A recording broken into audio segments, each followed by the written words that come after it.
బీఆర్ఎస్కి ఇంకా అవకాశాలు బాగున్నాయి స్టేట్లో అని మీరు నమ్ముతున్నారా? చిల్లర రాజకీయాలు అయినాయి.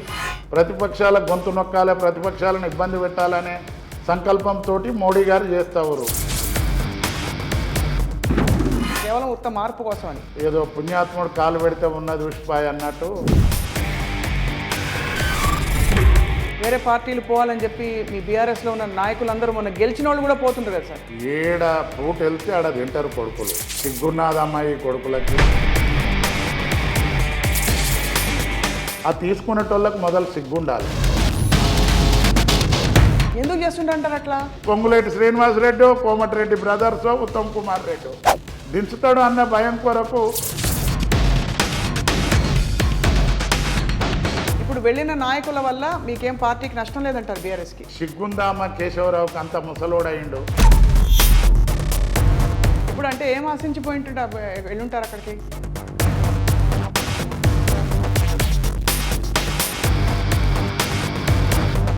మళ్ళా రేపు కాంగ్రెస్ వీక్ కాగానే టీఆర్ఎస్లోకి వస్తే ఎవడు రానేడు. కడియం శ్రీ గారికి బుద్ధి ఉన్నదమ్మా.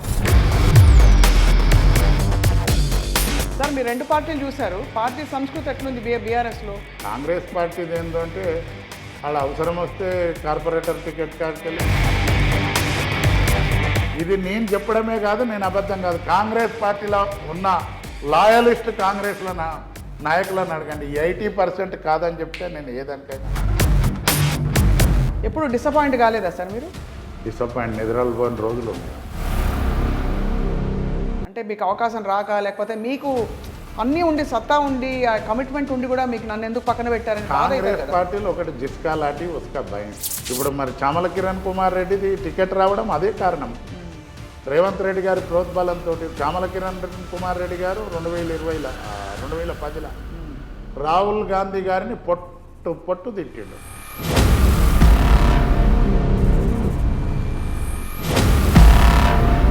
డిస్మిస్ చేసిండు. అయినా టికెట్ పిలిచి టికెట్ చామల కిరణ్ కుమార్ రెడ్డి ఎవడా? బీజేపీ పరిస్థితి ఎట్లా ఉంది? బూరా నర్సయ్య గారు ఇక్కడ గెలిచే ముచ్చటనే లేదు. సెకండ్ కాంగ్రెస్ అంటారా? ఇలా రేవంత్ రెడ్డి గారి మీదనే తిరుగుబాటు చేస్తుంటారా? అవును, కేఎల్ఆర్ గారు మాట్లాడుతున్నారు, హనుమంతరావు గారు మాట్లాడుతున్నారు. కొంచెం అయితే భయపడుతుంటారు మీరు ఉన్నారని. ఎందుకంటే మొన్న మీరేదో చిన్న కునుకు తీశారనుకుంటా ఇట్లా సభలో కూర్చుని. చెప్తా కొడుకులు ఇదే తీరుగేమన్నా చేస్తే నేను. చాలా మంది హిందువులు ఇప్పుడు బీజేపీ ఇక్కడ రామాలయం కట్టించాక వాళ్ళ హవా పెరిగింది అంటారా సార్? దేవాలయమే అంతేనా? రాజకీయమే. దేవాలయాన్ని రాజకీయానికి చెప్పి ముడి పెడితే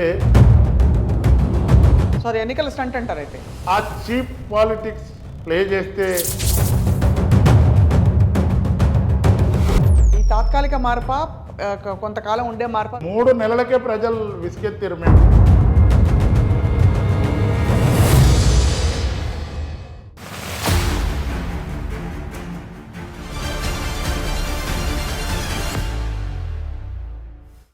అందరికీ నమస్కారం అండ్ వెల్కమ్ టు విజేత ఎక్స్క్లూజివ్లీ ఆన్ ఐ డ్రీమ్. 3 నెలల క్రితం అంటే దగ్గర నవంబర్ డిసెంబర్ టైంలో రాష్ట్ర రాజకీయాలు తెలంగాణలో చాలా తీవ్రంగా పెను మార్పులు చూసాం మనం. ఇప్పుడు మళ్ళీ ఎలక్షన్స్కి సిద్ధమవుతున్న వేళ ఇక్కడ భువనగిరి ఎంపీగా బీఆర్ఎస్ తరఫున పోటీకి దిగారు అందరికీ సుపరిచిత సీనియర్ నాయకులు క్యామా మల్లేష్ యాదవ్ గారు. ఆయన ప్రజల మనిషి అన్న విషయం అందరికీ తెలిసిందే. అనేక పొజిషన్స్లో ఆయన సేవలు అందించిన తర్వాత ఇప్పుడు బీఆర్ఎస్ కొంత బలహీన పడిందని విశ్లేషకులు అంటున్న టైంలో పడలేదు, నేను బలం పుంజుకునే పార్టీలోనే ఉంటానని చెప్పి ఇక్కడ పట్టుపట్టి పోటీ చేస్తున్నారు. వారితో మాట్లాడబోతున్నాయి ఇవాళ. భువనగిరి పరిస్థితులు ఎలా ఉన్నాయి? అటువైపు బూరా నర్సయ్య గౌడ్ బీజేపీ నుంచి పోటీ చేస్తున్నారు, అలాగే చామల కిరణ్ కుమార్ రెడ్డి అందరికీ తెలుసు కాంగ్రెస్ నుంచి పోటీ చేయబోతున్నారు. నమస్కారం సార్. నమస్కారం. ఎట్లున్నారు సార్? మంచిగా ఉన్నా తల్లి. ఎక్కడ హడావిడి కనపట్టలేదు కానీ మంచి కూల్గా ఉన్నారు. ఏంటి సార్ బీఆర్ఎస్కి ఇంకా అవకాశాలు బాగున్నాయి స్టేట్లో అని మీరు నమ్ముతున్నారా? ఇప్పుడు ఈ మధ్య పెను మార్పులు జరుగుతున్నాయి. అమ్మ 8 సీట్లున్న బీజేపీ వాళ్ళు మేమేదో 10 గెలుస్తామంటే 39 సీట్లు ఉన్నాయి మాకు. 1.8% డిఫరెన్స్ ఉన్నాయి. ఇప్పుడు దాంతో మాకేం పెను మార్పులు ఏముంది, కొంతమంది చిల్లర రాజకీయాలు అయినాయి. ప్రతిపక్షాల గొంతు నొక్కాలే, ప్రతిపక్షాలను ఇబ్బంది పెట్టాలనే సంకల్పంతో మోడీ గారు చేస్తారు. ఒకనాడు వాజ్పేయి అద్వానీ గారులు ఉన్న బీజేపీ కాదు, ఒక సిద్ధాంతపరమైన బీజేపీ కాదు, ఒక సెంటిమెంటల్, ఒక శత్రువులను అణచివేచే ఈ తీరుగా బీజేపీ యాటిట్యూడ్ చేస్తూ ఉంది. దానివల్ల ఏం అయ్యేది ఉండదు. అయితే కాన్ఫిడెంట్గా వెళ్తున్నారు. మీకు 100% ఇక్కడ మా నాయకునికి ఉన్న బలం, కేసీఆర్ గారికి ఉన్న బలం, కేసీఆర్ గారు చేసిన సర్వీసెస్ తెలంగాణ ప్రజలు 3 నెలల కింద కొద్దిగా పొరపాటు చేసినామేమో అనే పశ్చాత్తాపంలో ప్రజలందరూ. ఇప్పుడు మరి కాంగ్రెస్ ప్రభుత్వం వచ్చిన తర్వాత ఏమనిపిస్తుంది ప్రజలకు, మీ అంచనా? ప్రజలకి వెళ్ళి తమరు కూడా అడగండి. ప్రజలలో ఏముంది, 3 నెలల క్రితం 10 సంవత్సరాలు ఉండడము, సరే కొద్ది ఎమ్మెల్యేల మీద వ్యతిరేకతన, లేకపోతే పార్టీ మీద వ్యతిరేకతన, జరిగిన పథకాల కాడ కొన్ని విషయాల, ఎవరున్నా 7 రోజులు బిర్యానీ తింటే 8వ నాడు పచ్చిపులుసు మీద గుంజుతుందా మా మనిషికి, మనసులో స్వభావం అది. అయితే ఇప్పుడు అంటే మార్పు కోసం అంటారు, అయితే కేవలం ఉత్త మార్పు కోసం అని ప్రజలు ఏదో శనికావేశం లేచిర్రు. ఈ 3 నెలల ప్రజలు అనుభవిస్తారు. ఏదో పుణ్యాత్ముడు కాలు పెడితే ఉన్నది ఉష్పాయ్ అన్నట్టు రేవంత్ రెడ్డి గారు రాగానే ప్రకృతి కూడా ఖతమైపోయింది, కరువు తాండవిస్తూ ఉంది. కానీ ప్రభుత్వం దాన్ని మంచిగా అడ్జస్ట్ చేయలేకపోయింది, అనుభవరాహిత్యంతో చేయలేకపోయారు. దానికి తోడు కరెంట్ రావట్లేదు, దానికి తోడు రైతు బంధు ఇంకా ఇయ్యలేదు. కొన్ని ఆశలు అమలుగానే హామీలు ఇచ్చిర్రు. 4,000 పెన్షన్ అన్నారు, డిసెంబర్ 9 నాడు 2 లక్షల రుణమాఫీ అన్నాడు, ఒక ఉన్న బస్సులకు ఫ్రీ అన్నాడు, అంతే, ఆల్ ఫ్రీ. కానీ ఇంకా కొత్త కార్యక్రమాలు ఏం చేశారు, మాటలు చెప్పారు తప్పితే ప్రజలు చాలా తిరగబడుతారు. ఉద్యోగస్తులకు, టీచర్లకు రిటైర్మెంట్ బెనిఫిట్స్ అడగొద్దని సర్క్యులర్ ఇచ్చారట. అంటే నేను ముఖ్యమంత్రిగా ఉన్నంత కాలం ఏది అడగొద్దు అని అందరు రివర్ట్ అవుతారు, తెలుసుకుంటారు ప్రజలు అంటారు. అయితే తెలుసుకుర్రు అప్పుడే. మొన్న మా గౌరవ మాజీ ముఖ్యమంత్రి, తెలంగాణ తొలి ముఖ్యమంత్రి కేసీఆర్ గారు జనగామ జిల్లా నుండి అట్లనే సూర్యాపేట జిల్లా వరకు ఎండిన పొలాలు చూడడానికి పోతే రోడ్ల పొంటి ప్రజలు నీరాజనాలు పలికారు. ఆయన రాక కోసం లక్షల మంది రోడ్ల మీద ఉండి చూస్తూ ఉన్నారు. పోయి ఎండిన కేసీఆర్ గారు వస్తున్నారంటే పంట కాలువలకు నీళ్ళు వదిలేరు. అది పరిస్థితి. సార్, ఈ టీఆర్ఎస్ బీఆర్ఎస్ పేరు మార్పిడి వల్ల కొంచెం డైల్యూట్ అయింది అని కొంతమంది అనుకుంటారు, అది నిజమంటారా? అమ్మ, టీఆర్ఎస్ బీఆర్ఎస్ ప్రాంతీయ పార్టీ. తెలంగాణ రాష్ట్రాన్ని అన్ని విధాలుగా అభివృద్ధి చేసిండు కేసీఆర్ గారు. అభివృద్ధితో పాటు సంక్షేమం, ల్యాండ్ ఆర్డర్, ఐటీ రంగం, అన్ని రంగాలల్లో, వ్యవసాయ రంగం, శాంతి భద్రతలు ఏందమ్మా, తెలంగాణ ప్రాంతంలో చీమ చిట్టుకుమంటే తీసి లోపటేసే పరిస్థితికి వచ్చింది. ఆయన భారతదేశంలో ఉన్న మేధావులు అందరూ కూడా, సార్ మీరు ఒక తెలంగాణకే కాదు, భారతదేశంలో 140 కోట్ల మంది, 142 కోట్ల మంది ఉంటే భారతదేశంలో ఒక 40 కోట్ల మంది అన్నం లేదు, 40 కోట్ల మంది సరిగా ఒంటి నిండా బట్టలు కట్టుకునే పరిస్థితి లేదు, విద్య లేదు, వైద్యం లేదు, 40% గ్రామాలకు భారతదేశం మొత్తంలో రోడ్డు సౌకర్యం లేదు. ఆది మానవుల్లాగా ఒక 20 కోట్ల మంది జీవిస్తారు. మీరు రావాలని కొంతమంది మేధావులు కోరినప్పుడు కేసీఆర్ గారు, అయ్యో భారతదేశంలో పుట్టిన ఒక పౌరుడిని నేను, భారతదేశ స్థితిగతులు కూడా మార్చాలి, భారతదేశ ప్రజల శ్రేయస్సు కొరకు పనిచేయాలని బీఆర్ఎస్ పార్టీని పెట్టడం జరిగింది. మీరు చాలా కాలం కాంగ్రెస్ పార్టీలో ఉండి బీఆర్ఎస్కి రావడానికి కారణం ఏంటండి? అమ్మ, నేను 35 ఏళ్ళు కాంగ్రెస్ పార్టీలో, చిన్న జాజు, ఇవాళ కలర్స్ వచ్చినాయి, జాజు డబ్బా పట్టుకొని గోడలకు రాసే కాడికి వెళ్ళి నా ప్రస్థానం. మా నాయన, మా తాతలు ఎవరు లీడర్లు కాదు, సామాన్య గొర్రెల కాపరి కుటుంబంలో, మంచి వ్యవసాయ కుటుంబం, పెద్ద వ్యవసాయ కుటుంబంలో పుట్టిన, చదువుకున్నా. ఆనాడు 92లో కోట్ల విజయభాస్కర్ రెడ్డి గారి ఆశీస్సులు, మా పెద్దల అనంతరెడ్డి, ఇప్పుడున్న ముషిరాబాద్ ఎక్స్ఎమ్మెల్యే కోదండ రెడ్డి గారి ఆశీస్సులతో మార్కెట్ కమిటీ చైర్మన్ కావడం జరిగింది. నేను డీసీసీ ప్రెసిడెంట్గా స్వర్గీయ జైపాల్ రెడ్డి గారు, సర్వే సత్యనారాయణ గారు, సబితా ఇంద్రారెడ్డి గారు వీళ్ళందరూ కలిసి నన్ను డీసీసీ ప్రెసిడెంట్గా పెట్టినప్పుడు బొత్స సత్యనారాయణ గారు నన్ను జిల్లా ప్రెసిడెంట్ చేయడం జరిగింది. సోనియా గాంధీ గారు 2014లో టికెట్ ఇవ్వడం జరిగినాక మా దాంట్లోనే కొంతమంది దృష్టి శక్తులు నన్ను అవును, మిమ్మల్ని ఓడగొట్టే ప్రయత్నం చేసి ఇక్కడ ఓడగొట్టారు, రెబల్ క్యాండిడేట్ పెట్టి ఓడగొట్టారు. ఓడిపోయినా నానాడు సంది సిన్సియర్గా 18 వరకు పనిచేశారు. మళ్ళీ డీసీసీ ప్రెసిడెంట్గా పనిచేసిన. 18లో నా టికెట్ని అమ్ముకోర్రు. అప్పుడు నేను బాధపడతా ఉంటే అప్పటి ముఖ్యమంత్రి గౌరవ కేసీఆర్ గారు, కేటీఆర్ గారు నన్ను పిలిచి మల్లేష్ నువ్వు ఇంట్లోకి వచ్చి సర్వీస్ చేయి, నీకు అవకాశాలు వస్తాయి అని చెప్తే నేను రావడం జరిగింది. ఇప్పుడు పూర్తి నమ్మకం ఉంది మీకు అక్కడ అంటే అందరూ వేరే పార్టీలు పోవాలని చెప్పి మీ బీఆర్ఎస్లో ఉన్న నాయకులందరూ మొన్న గెలిచిన వాళ్ళు కూడా పోతుంటారు కదా సార్? అమ్మ కొంతమంది మీకు పూటకూలీలు అంటే తెలుసా? తెలుసు తెలుసు.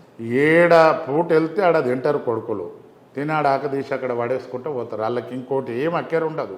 ఏడ పచ్చగుంటే ఆడ పోయి పూట గడుపుకుంటూ ఉంటారు. సిగ్గున్నదమ్మాయి కొడుకులకి వీళ్ళు పోయి కాంగ్రెస్ పార్టీని ఉద్ధరియాలన్న. కాంగ్రెస్ ఆల్రెడీ అధికారంలో ఉంది. ఆ తీసుకునేటోళ్ళకి మొదలు సిగ్గుండాలి. పాపం కాంగ్రెస్ పార్టీ కొరకు కష్టపడ్డ కార్యకర్తల నోట్ల మన్ను కొట్టి ఈ దొంగలను కలుపుకుంటా ఉర్రండ్లా. ఎందుకు చేస్తుంటారు అట్లా? రేవంత్ రెడ్డి గారికి ఒక బాగా భయం చుట్టుకుంది. ఏదో అమలు కానీ హామీలు ఇచ్చో, కేసీఆర్ గారి మీద దుష్ప్రచారాలు చేసో అధికారంలోకి వచ్చారు. రాగానే అందులో ఇప్పుడు కాంగ్రెస్ పార్టీలో ఏముంటుందమ్మా, సీట్ రాగానే ఒకటి కాపాడుకోవడానికి కూడా అంతే ప్రయత్నం చేయాలి.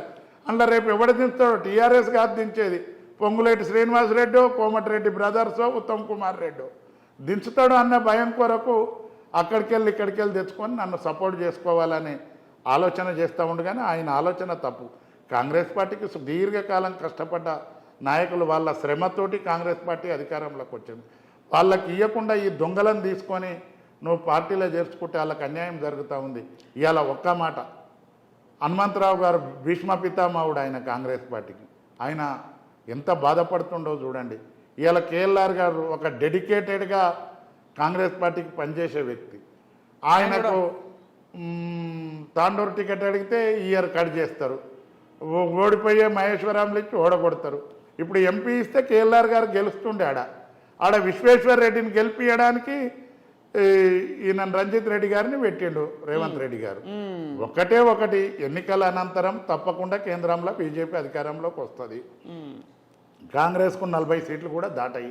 40 సీట్లు దాటకపోయి ఆ పరిస్థితి రాగానే బీజేపీ ఎజెండా ఉన్నాయే 3 రాష్ట్రాలు, చిన్న హిమాచల్ ప్రదేశ్, కర్ణాటక. ఇవి కర్ణాటకలో ఆల్రెడీ ఒక ఏక్నాథ్ షిండే తయారవుతూ ఉండు. ఈడ కూడా రేవంత్ రెడ్డి గారిది పోతే బీజేపీల కన్నా పోవాలి, లేకపోతే శ్రీకృష్ణ జన్మస్థానానికన్నా పోవాలి. అంతే అంటారు. అంతే. దాని కొరకు ఈయన నాకు మద్దతు కావాలని బయట వాళ్ళను ఆయనే పిలుచుకుంటున్నా ఇల్లే పోతుంటారు సార్? ఆయన పిలుచుకుంటుండే ఇల్లు పోతుర్రు. మరి పోవడం అది పద్ధతి కాదు కదా. ఒక టికెట్, ఒక పార్టీ టికెట్ మీద గెలిచి రాజీనామా చేసి బై ఎలక్షన్ చేసుకుని మళ్ళీ పోవాలి. రాజగోపాల్ రెడ్డి గారు పోయిర్రు, కాంగ్రెస్లో గెలిచిండు. బీజేపీలోకి పోతే రాజీనామా చేసిపోయిండు మగోని లేక. వాళ్ళకు కూడా బుద్ధి ఉండాలి. సో అయితే మరి ఇప్పుడు వెళ్ళిన నాయకుల వల్ల మీకేం పార్టీకి నష్టం లేదంటారు బీఆర్ఎస్కి?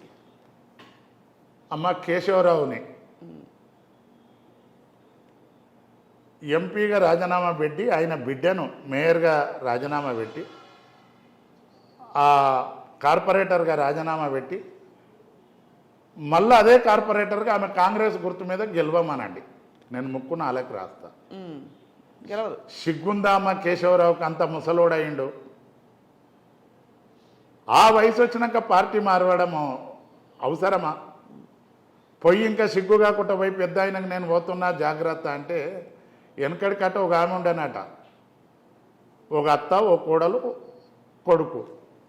ఆ కొడుకును తాను ఉన్నాయని వాడక తిన్నది. ఆ కొడుకు బలహీనం కాగానే ఇంకో బాయ్ ఫ్రెండ్ తానికి పోతుందట. పోతా చెప్తుందట, అత్త నేను మనం పోతున్నా కానీ నీ కొడుకు ఆకలి కోరువాడు చూడు అన్నట్టుంది. ఈ సిగ్గు తప్పినోని కథ కేశవరావుది అట్లుంది. ఇప్పుడు అంటే ఏం ఆశించిపోయింటుంటే వెళ్ళుంటారు అక్కడికి? ఏం మళ్ళీ ఏమన్నా దొరికితే వాళ్ళకి ఏమన్నా వ్యాపారాలా ఇంకేమన్నా? ఇదే పొలిటికల్ మీదనే బతికే కుటుంబాలు కొన్ని ఉంటాయి, అందులో ఆడవాడు.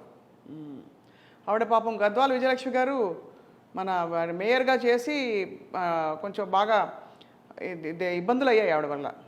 మేయర్ చాలా అంటే కుక్కల గోల ఒకటి అయింది, ఎప్పుడు గుర్తుంది కదా సార్? అది వర్షాలు పడొద్దని వర్షాలు పడ అవగాహన లేని వాళ్ళకి కొంతమందికి దేశనా మరి పెద్దల ఆశీస్సులో ఉండే వాళ్ళకి అయినాయి. వాళ్ళకి ఏముంది ప్రజలలో. కాంగ్రెస్ పార్టీని కూడా ఈ కొడుకులు ఉద్ధరించడానికి కాదు, ఆ కాంగ్రెస్ పార్టీల నిజాయితీగా కష్టపడ్డ కార్యకర్తల శ్రమను దోసుక తినడానికి దొంగలు పోతురు. కాంగ్రెస్ కార్యకర్తలంతా తిరగబడి తన్నాలి ఇలా. లేకపోతే కాంగ్రెస్ పార్టీ పరిస్థితి కూడా ఆగమైపోయే పరిస్థితి ఉంటుంది.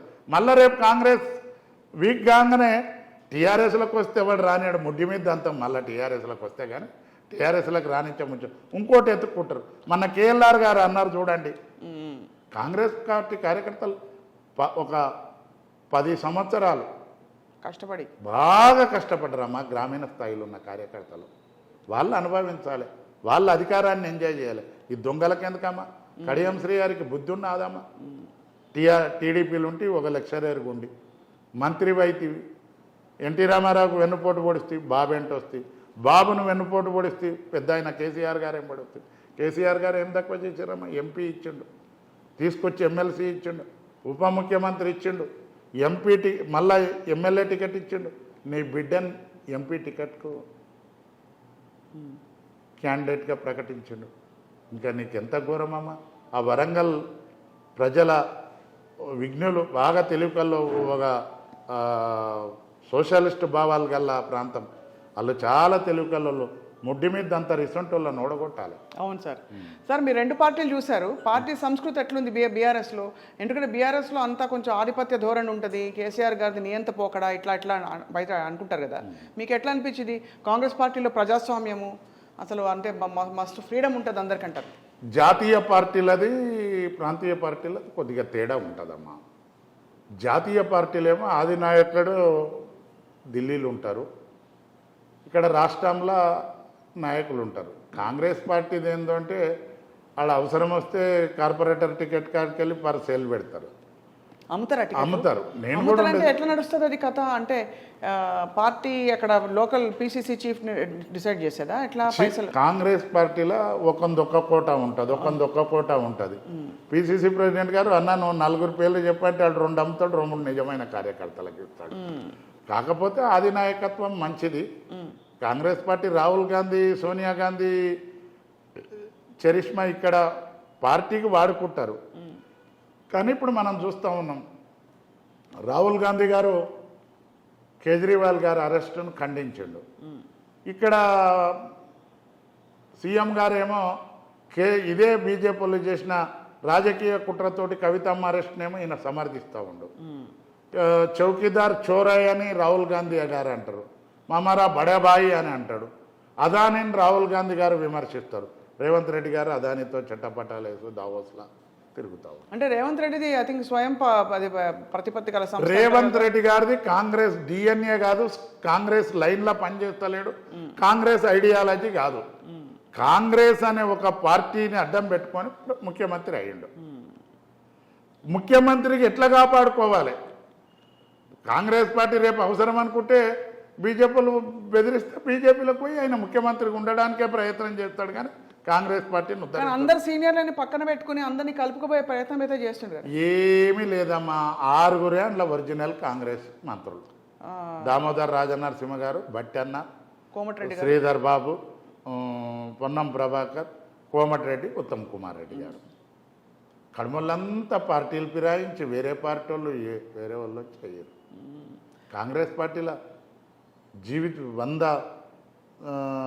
140 ఏళ్ళ చరిత్ర పార్టీ. కాంగ్రెస్ పార్టీలో 5 దశాబ్దాలు పనిచేసినోనికి ఏ డైరెక్టర్ రాకుంటుండ్రమ్మా చాలామంది. నువ్వు అసొంటోళ్ళకి ఇవ్వాల్సింది పోయి అంతా దొంగలకు. కడియం కావ్య ఏం చేసిందమ్మా కాంగ్రెస్ పార్టీలో? ఎందుకు ఇవ్వాలి టికెట్? రంజిత్ రెడ్డి గారు ఏం చేశారమ్మా కాంగ్రెస్ పార్టీకి? ఎందుకు ఇవ్వాలి టికెట్? మహేందర్ రెడ్డి గారు ఏం చేసి?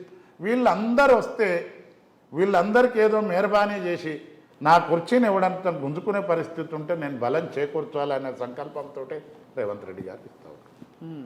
మీరు చాలా సీనియర్ కదా సార్ రాజకీయాల్లో. ఇన్ఫాక్ట్ కోమటిరెడ్డి గారి కంటే మీరే సీనియర్. నేనే సీనియర్ అయినా కూడా మీకు ఎందుకు అవకాశాల విషయంలో మిమ్మల్ని తొక్కేశారు? మీ అంటే సామాజిక వర్గాల ఈక్వేషన్స్లోని కొంతమంది అంటారు మీరే రెడ్డి గారు అయింటే ఇట్లా క్షమించాలి ఇట్లా అంటున్నానని, మిమ్మల్ని ఇంకా కొంచెం అవకాశాలు ఇచ్చి పైకి రానిచ్చేవారు, మిమ్మల్ని తొక్కేశారు. బీసీ సామాజిక వర్గాన్ని పైకి రానివ్వట్లేదని చెప్పి. అమ్మ నేను కులాల వ్యతిరేకత. నా 2 అల్లుళ్ళు రెడ్డిలు, నా కోడలు యాదవ్, నేను కుర్మ. నేను కులాల మీద ఏముండను. మీరు అన్నది 100% నిజం. నాకు కాంగ్రెస్ పార్టీలో సీనియారిటీ ఉంది, తెలివి ఉంది, ఆర్థిక వనరులు ఉన్నాయి, అన్నీ ఉన్నాయి. మరి నిజంగా నేను రెడ్డిని అయితే మంత్రిని అవుతుంటేనేమో, మంత్రిని అయితే ఏమో ఐదు. నేను మార్కెట్ చైర్మన్ ఉన్నప్పుడు ఇంకా ఏం లేడు, యూత్ కాంగ్రెస్లో పనిచేసేది సుధాకర్ రెడ్డి కార్యవర్గం. అవును, అందులో మనకు వచ్చేది ఏముండదు కదా సార్. అంటే మీరు ఎంత తృప్తి కూడా రావడానికి మీకు ఒక అవకాశం కాదు, ఒక పదవి కాదు, అది కాదు, ఇది కాదు, ఏదో మీరు సేవ చేసుకుంటూ పోయారు. కాంగ్రెస్ పార్టీకి బాగా సర్వీస్ చేసినామా. ఎన్ఎస్సిఐకి వెళ్ళి mandal Congress president, youth Congress president, state secretary, DCC president. నేను రెండేళ్ళు మార్కెట్ కమిటీ చైర్మన్ చేసిన. విజయభాస్కర్ రెడ్డి, అనంతరెడ్డి గారి ఆశీస్సులతో అంతే. ఎప్పుడైనా నా డబ్బులు ఖర్చు పెట్టి పార్టీకి చేసిన. ఇది నేను చెప్పడమే కాదు, నేను అబద్ధం కాదు. కాంగ్రెస్ పార్టీలో ఉన్న లాయలిస్ట్ కాంగ్రెస్లో నాయకులను అడగండి, 80% కాదని చెప్తే నేను ఏదానికైనా చాలేదు. ఎప్పుడు డిసప్పాయింట్ కాలేదా సార్ మీరు? డిసప్పాయింట్ నిద్రలు పోయిన రోజులు ఉన్నాయమ్మా. అంటే మీకు అవకాశం రాక, లేకపోతే మీకు అన్నీ ఉండి, సత్తా ఉండి, ఆ కమిట్మెంట్ ఉండి కూడా మీకు నన్ను ఎందుకు పక్కన పెట్టారని? కాంగ్రెస్ పార్టీలో ఒకటి జిస్కా లాటి ఉస్కా బైన్స్, గుర్తుపేవందో బర్రె అంది. అంటే ఏంటి సార్? ఇవంది జాగితే వాందే, అంతే అంతే. అక్కడ అధినాయకత్వానికి తెలివై అయినా జర ఢిల్లీలో వీక్ అయింది, రాష్ట్రం ఒకటే అధికారంలో ఉంది, వీళ్ళ మాటలు. ఇప్పుడు మరి చామల కిరణ్ కుమార్ రెడ్డిది టికెట్ రావడం అదే కారణం. రేవంత్ రెడ్డి గారి ప్రోద్బలంతో చామల కిరణ్ కుమార్ రెడ్డి గారు 2010లో రాహుల్ గాంధీ గారిని పొట్టు తిట్టిండు. అవును, ఆయన కాంగ్రెస్లోకి వెళ్ళి ఎవరినున్నా సస్పెండ్ చేస్తారు అనే మాట విన్నాం, డిస్మిస్ చేసిండు కాంగ్రెస్ పార్టీలకి. అయినా టికెట్ పిలిచి టికెట్ మళ్ళీ టికెట్ ఇచ్చిండు. ఇప్పుడు రేవంత్ రెడ్డి గారిది నడుస్తూ ఉంది కాబట్టి రేవంత్ రెడ్డి గారు ఢిల్లీ కాంగ్రెస్ను సాధుతూ ఉండు కాబట్టి రేవంత్ రెడ్డి గారి మాట కాదనుకుంటూ ఇచ్చారు. మరి కాంగ్రెస్ పార్టీలో ఎంతోమంది యువకులు భువనగిరి ప్రాంతంలో అమ్మ, టౌన్ భువనగిరిలో కాంగ్రెస్ పార్టీ లేనాడు కూడా మాధవరెడ్డి గారి ఖిలాఫ్లా, అందరి ఖిలాఫ్లా కాంగ్రెస్ పార్టీ ఎమ్మెల్యే ఆడ ఇప్పటి వరకు నేను చూసినప్పటి సంది ఇప్పటి వరకు మొన్న అనిల్ రెడ్డి గారే గెలిచారు, కానీ ఎప్పుడు గెలవలేదు. కాంగ్రెస్ పార్టీని సాధిన కార్యకర్తలు, కాంగ్రెస్ పార్టీకి ఎదురొడ్డిన కార్యకర్తలు వాళ్ళకి ఇవ్వాలి. ఆ ప్రమోద్ అని, పోతం చెట్టు వెంకటేష్ అని, డి రాములు అని చాలామంది వారు, ఇంకా సాహెబులు కొంతమంది వారు. వాళ్ళకేం లేదు. చామల కిరణ్ కుమార్ రెడ్డి ఎవడమ్మా? మీకు పోటీ అవుతారా సార్? ఇక్కడ చతుర్ముఖ పోటీయా? సిపిఎం కూడా బరిలోకి దిగుతుంటారు.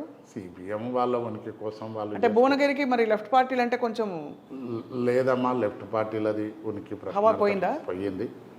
నాకు చామల కిరణ్ కుమార్ రెడ్డి, బుర్రా నరసింహ గౌడ్ గారు పోటీయే కాదు. చామల కిరణ్ కుమార్ రెడ్డి అంటే ఆయన రాజకీయ ప్రస్థానం 10 సంవత్సరాలు. నేను సుదీర్ఘకాలం ఇయ్యాల కాదు, భువనగిరి నల్గొండ లోక్సభకు అబ్దుల్ లతీఫ్ ఎంపీ ఉన్నప్పటి సంది నేను పనిచేసిన. రాజకీయాలలో నాకు బాగా అందరు సుపరిచితులు. ఇక్కడ 18 లక్షల ఓటర్లు ఉన్నారు సార్. ఇక్కడ ఏ ప్రాతిపదికన ఈసారి ఓట్లు పడతాయంటారు? ఎందుకంటే ఒక టాక్ నడిపించారు వీళ్ళు, బీఆర్ఎస్ పని అయిపోయింది, 1-2 గెలిస్తే కూడా గొప్ప అని ఒక టాక్ మొదలుపెట్టారు. కానీ ఎప్పుడైతే కేసీఆర్ గారు మళ్ళీ పబ్లిక్ బయటకు వచ్చారో జనంలో మళ్ళీ జోష్ మెల్లమెల్లగా మొదలవుతోంది. సో ఏమనిపిస్తుంది మీకు? అమ్మ, మీ యూట్యూబ్ ఛానళ్ళు కొన్ని ఉన్నాయి. ఒక్కటమ్మా, ఏదున్నా పాలలాగానే చూడాలి, నీళ్ళలాగానే చూడాలి. మీడియా అంటే ఒక గౌరవంగా ఉండాలి. ఈడ 5 లక్షల చిల్లర ఓట్లు పడ్డ బీఆర్ఎస్ లేదట, 74,000 ఓట్లు పడ్డ బీజేపీ పెరిగిందట. మాట్లాడడానికన్నా కొద్దిగా ఇంకిత జ్ఞానం ఉండాలమ్మా. అబద్ధాన్ని కొద్దిగా 10% అబద్ధం 1 కిలో కానీ కోసారి అడిగితే 2 వేస్తారు.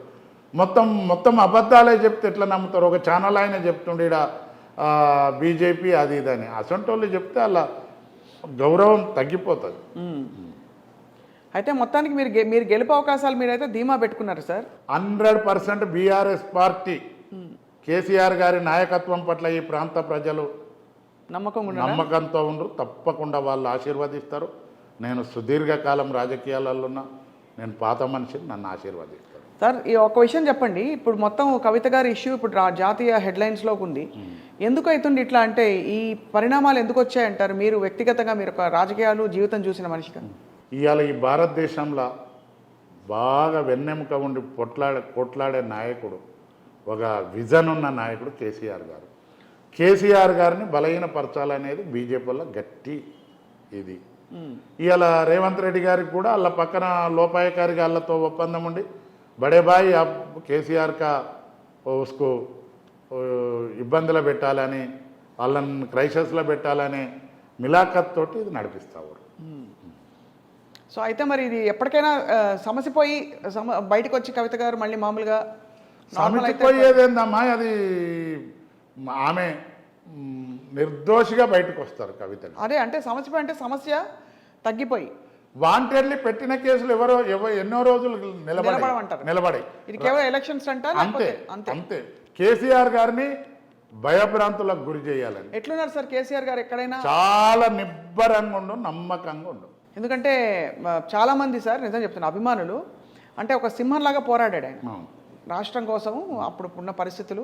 తర్వాత ఆ కేర్ ఆఫ్ అడ్రస్, ఒక ఉనికి, ఒక అస్తిత్వం, ఒక పచ్చదనం, నీరు, ఇంకా ఒక వెలుగు. అసలు తెలంగాణ అంటే అందరూ ఈర్ష్యపడే లెవెల్లో తీసుకొచ్చారు రాష్ట్రాన్ని. ఇప్పుడు మళ్ళీ మార్పులు వచ్చాయి కదా సార్? ఏం మార్పులు లేవు. ఈ పార్లమెంట్ ఎన్నికలతోటి మళ్ళీ కేసీఆర్ నాయకత్వాన్ని బలపరుస్తారు. ఇప్పుడు భువనగిరిలో సమస్యలు ఏమున్నాయి సార్? మీరు ఏం దృష్టి పెట్టబోతున్నారు? ఏమిటి మీ ప్రణాళిక ఇక్కడ ప్రజల కోసం? భువనగిరి ప్రాంతంలో అన్ని కేసీఆర్ గారి నాయకత్వంలో బాగా చేసిండు. రాష్ట్ర ప్రభుత్వం చేయాల్సినవి ఎయిమ్స్ ఉంది, ఇంకా దానికి పూర్తి స్థాయిలో జరగాలి. ఎయిమ్స్ కొరకు కేంద్ర ప్రభుత్వ పరిధిలో ఉన్నటువంటి ఇక్కడి అవసరాల కోసం నేను పోరాడతా. నాకు అనుభవం ఉంది, తప్పకుండా నేను పోరాడతా. అలాగే సార్, అంటే ఇప్పుడు ఇక్కడ ప్రజలకు మీరైతే మాట ఇస్తున్నారు. బీజేపీ పరిస్థితి ఎట్లా ఉంది? బూరా నర్సయ్య గౌడ్ గారు అందరికీ సుపరిచిత డాక్టర్, ఆయన మీ పార్టీ నుంచే పాపం ఆయన అలిగి వెళ్ళిపోయారు. కేసీఆర్ గారితో ఒక టైంలో మంచి క్లోజ్ ఉండి ఎందుకు వెళ్ళిపోయిండ్రు సార్? అండ్ ఇప్పుడు ఎట్లా ఉంది పరిస్థితి? ఏమి ఆయన ఎందుకు వెళ్ళిపోయిండో ఆయనకే గుర్తు. ఆయనకి ఎంపీ ఇచ్చిర్రు, గెలిచిండు, ఓడిపోయిండు, ఉండే రోజు రోజుకే రావు కాదు ఎలక్షన్. 5 ఏళ్ళకి ఒకటేసారి వస్తాయి. మళ్ళీ ఇప్పుడు వస్తే నా టికెట్ ఆయనకే వస్తుండే, నాకేం రాకపోతుండే. మరి ఆయన ఎందుకు పోయిండో? అందరూ మోడీ మోడీ ప్రధానమంత్రి కావాలని అనే మాట భారతదేశంలో బాగానే ఉంది ప్రజలల్లో. కానీ మోడీ ప్రధానమంత్రి, ఆ దేశానికి మోడీ ఎంత ప్రధానమంత్రి కావాలని అవసరం ఉందో ఈ భువనగిరి ప్రాంతానికి కూడా ఒక సమర్థవంతమైన ఎంపీ కావాలనే ఆలోచన ప్రజలలో ఉంది. అవును, బూరా నర్సయ్య గెలవకున్నా మోడీ ప్రధానమంత్రి అవుతాడు. అవును, బూరా నర్సయ్య గారు ఇక్కడ గెలిచే ముచ్చటనే లేదు. బీజేపీ ఏదేమన్నా థర్డ్ పొజిషన్ ఉంటుంది. వాస్తవం, నేను వేరే కాదు. సెకండ్ కాంగ్రెస్ అంటారా? సెకండ్ కాంగ్రెస్. అంటే మీ పాయింట్ ఆఫ్ వ్యూ నుంచి మీరు గెలిచి అమ్మ, నాకు చామల కిరణ్ కుమార్ రెడ్డి అనే వ్యక్తి నాకు పోటీ కాదు. కాంగ్రెస్ పార్టీలో ఉన్న నాయకులు కూడా, కష్టపడి కాంగ్రెస్ కొరకు పనిచేసిన నాయకులు అందరు కూడా వాళ్ళ ఆశీర్వాదాలు నాకు ఉంటాయి, పెద్దలు ఇచ్చినది. నాకేమన్నా పోటీ అని ఉంటే ఒక కోమటిరెడ్డి ఫ్యామిలీకి వెళ్ళో, కోమటిరెడ్డి రాజగోపాల్ రెడ్డి సతీమణికో వాళ్ళకో ఇస్తే వాళ్ళకున్న బ్రాండ్ తోటి కాంగ్రెస్ కార్యకర్తలు వన్ సైడ్ అవుతుండ్రు. కానీ వాళ్ళతో నాకేం పోటీ అమ్మా? ఆయన కాంగ్రెస్ కార్యకర్తలకు ఎవరు తెలియదు. 30 ఏళ్ల సంది పనిచేసే కాంగ్రెస్ కార్యకర్తలు చామల కిరణ్ కుమార్ రెడ్డికి చేస్తారమ్మా? ఇలా రేవంత్ రెడ్డి గారి మీదనే తిరుగుబాటు చేస్తారు. చేస్తుండ్రా? అవును, కేఎల్ఆర్ గారు మాట్లాడుతున్నారు, హనుమంతరావు గారు మాట్లాడుతున్నారు, జడ్సన్ మాట్లాడుతుండ్రు. ఏం జడ్సన్ 10 సంవత్సరాల సంది 15 సంవత్సరాల సంది అమ్మ టీఆర్ఎస్ పార్టీ మీద కన్న కేసులేసి కాంగ్రెస్ పార్టీ కొరకు కొట్లాడిండు. దళితుడైనందుక వివక్ష చూపడం? ఎవడెవడికో దొంగలకు పదవులు ఇస్తున్నావు. అతన్ని బాధ ఎంత ఉంటుంది? నివురు గప్పిన నిప్పులాగా ఉంది రేవంత్ రెడ్డి గారి మీద. అధికారం కోసం వత్తాసు పలుకుతారు, కానీ తప్పకుండా ఆయన గుణపాఠం చెప్తారు. కాంగ్రెస్ పార్టీలో ఉన్న నాయకులే ఆయన గుణపాఠం చెప్పే పరిస్థితి ఉంది. అదే టీఆర్ఎస్కి వస్తే ఈ చెత్త అంతా పోయింది. వడ్ల నీళ్ళ నానవస్తే తాళంతా తేలుతుంది, బయటకు వస్తుంది. ఆ తాళగాళ్ళంతా వైరు ఒరిజినల్ బీఆర్ఎస్ కార్యకర్తలు ఉద్యమ స్ఫూర్తితోటి పోరాడతారు, కసిమీదురు. తప్పకుండా బీఆర్ఎస్ పార్టీ అభ్యర్థిగా నన్ను గెలిపిస్తారు.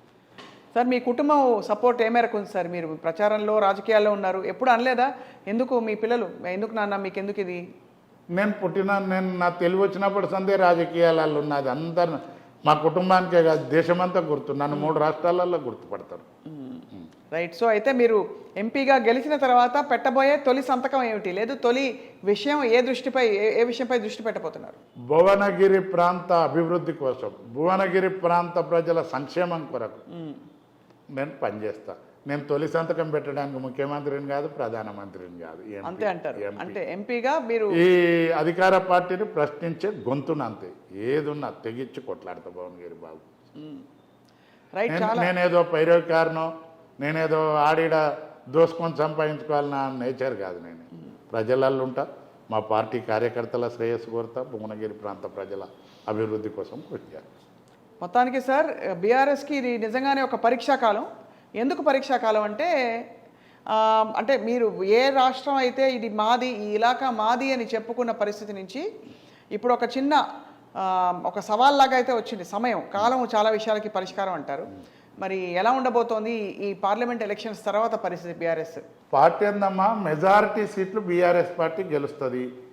కేసీఆర్ గారి నాయకత్వంలో కార్యకర్తలంతా ఉద్యమ స్ఫూర్తితో కొట్లాడతారు.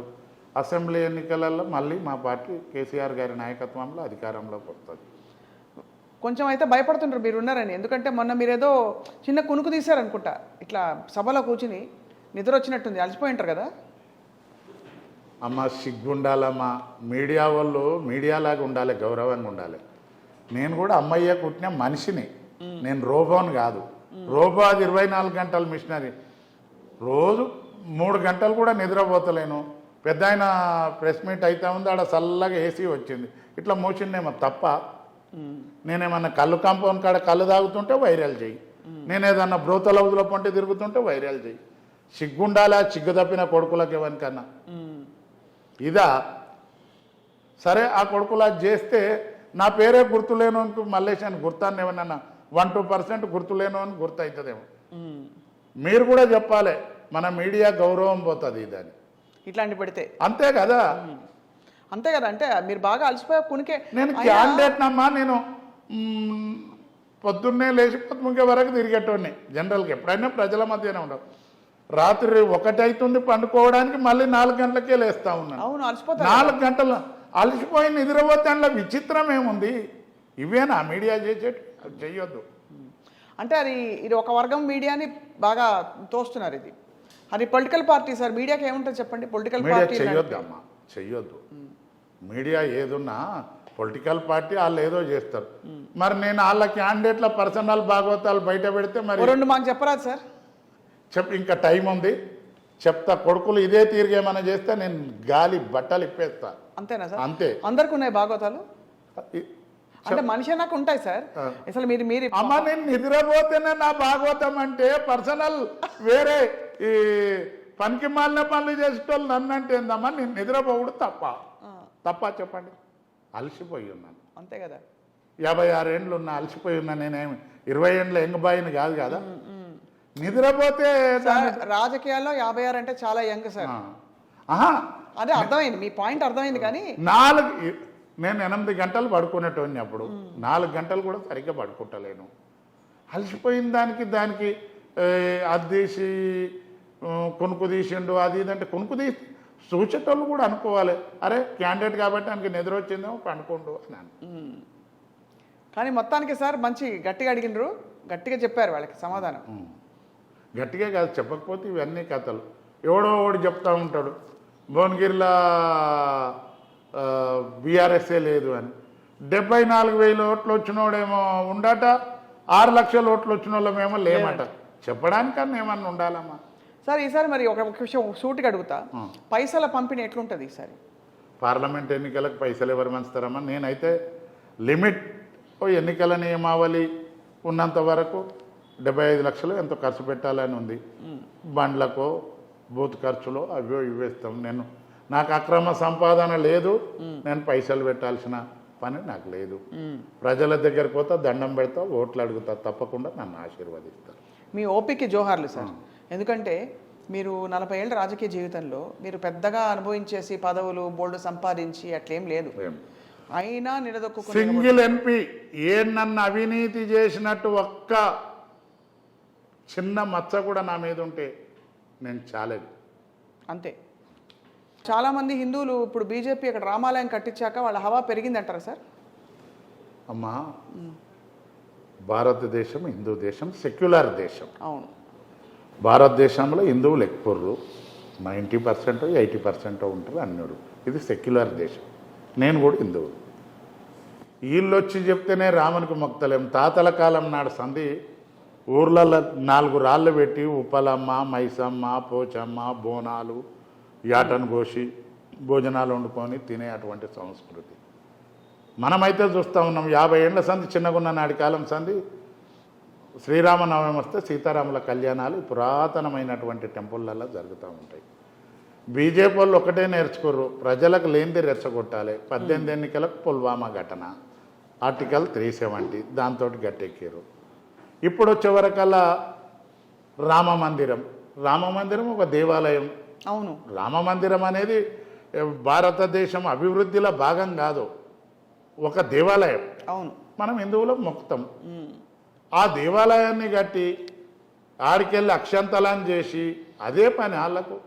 వెనకడికి ఓసారి రథయాత్ర పెట్టి రామశీలన్నీ ఇటుక పెట్టాలని పూజించుకునే రోజు అది పాచికలు వారలే.